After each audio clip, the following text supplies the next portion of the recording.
intégré Sciences Po, j'étais en scolarité entre La Réunion et la métropole, puisque j'étais à La Réunion jusqu'à mes 10 ans. Et ensuite, j'ai fait mon collège en métropole, en région parisienne, parce que j'avais fait un parcours de sport-études, mais pour la musique.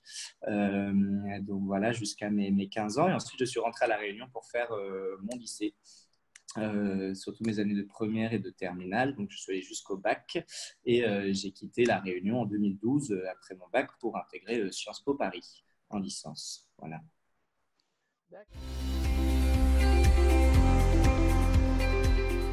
J'ai fait partie de la première promotion de ce qu'on appelle les conventions d'éducation prioritaire entre Sciences Po et La Réunion, qui a été signée cette convention en 2012. En fait, c'est un parcours qui s'adresse particulièrement aux étudiants issus de zones, ce qui s'appelait les ZEP à l'époque, les zones d'éducation prioritaire, qui est un parcours parallèle du concours d'entrée, du concours de sélection classique. J'avais préparé durant ma première et ma terminale des sujets d'actualité, des sujets de synthèse. J'ai eu une première étape qui était la note de synthèse sur laquelle, une épreuve écrite sur laquelle on devait travailler un sujet d'actualité. Et ensuite, j'ai eu un premier oral, ce qu'on appelle l'oral d'admissibilité, au cours duquel j'ai défendu mon sujet écrit, donc c'est sur l'intelligence artificielle à l'époque.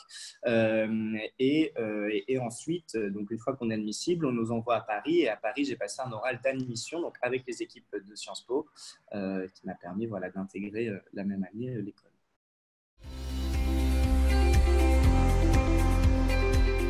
Moi, je n'avais pas eu d'accompagnement particulier parce que c'est vrai que la première année, moi, je faisais partie de la première promotion, donc c'était un peu nouveau, donc il y avait un peu moins de choses mises en place.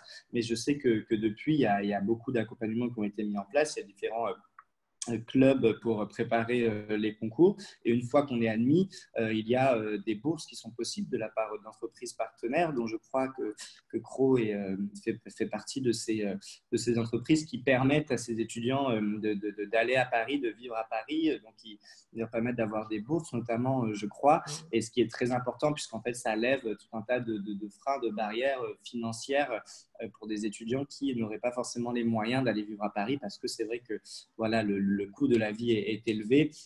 Donc voilà, moi je n'en ai pas eu, mais je sais qu'aujourd'hui ça existe et j'espère que cela permet à encore plus d'étudiants d'y aller, quoi.